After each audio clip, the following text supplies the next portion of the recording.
NDA ప్రభుత్వం అధికారంలోకి వచ్చే ముందల చాలా స్పష్టంగా ఎంతమంది బిడ్డలు ఉంటే అంతమంది బిడ్డలకి ఇస్తామని హామీ ఇస్తాం జరిగింది. ఆ హామీకి మేము కట్టుబడి ఉన్నాం. రెండో అంశం అధ్యక్ష, అందుకే గైడ్ లైన్స్ రూపొందించడానికి కొంచెం సమయం కావాలని అడిగాం.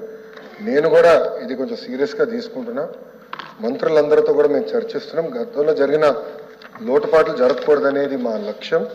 మీరన్నట్టు గతంలో 15,000 రూపాయలని, తర్వాత అది కాస్త నెక్స్ట్ ఇయర్ 14,000కి అయింది, తర్వాత 13,000కి అయింది. 1,000 రూపాయలు టీఎంఎఫ్ అన్నారు, ఇంకో 1,000 రూపాయలు ఎస్ఎంఎఫ్ అని అది డబ్బులు తీసుకుంటాం జరిగింది. అంతేకాకుండా ఎలిజిబిలిటీ క్రైటీరియా కూడా మార్చడం జరిగింది అధ్యక్ష. గ్రామాలు వచ్చే గల 5,000 కన్నా తక్కువ వస్తే ఎలిజిబుల్ అన్నారు, అట్లా మళ్ళీ దాన్ని మార్చారు. భూమి కూడా అది కూడా మార్చారు. దాని తర్వాత ఎలక్ట్రిసిటీ కన్జంప్షన్ విషయంలో కూడా కొన్ని నుసుకలు జరిగినాయి.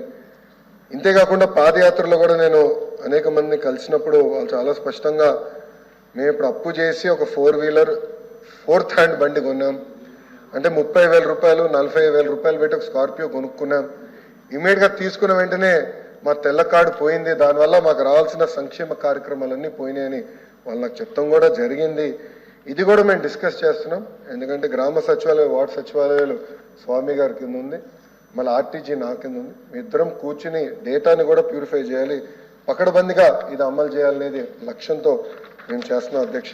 సో మీకు ఎలాంటి సందేహంలో అవసరం లేదు. అర్హులు ఎంతమంది ఉన్నా ఇవ్వాలనేదే ఎన్డీఏ ప్రభుత్వం లక్ష్యం, అది మేము సాధిస్తాం. రెండోది, ఇది బోర్డు ప్రభుత్వం ప్రైవేట్ పాఠశాలలకు వెళ్ళే విద్యార్థులకి వర్తిస్తుంది.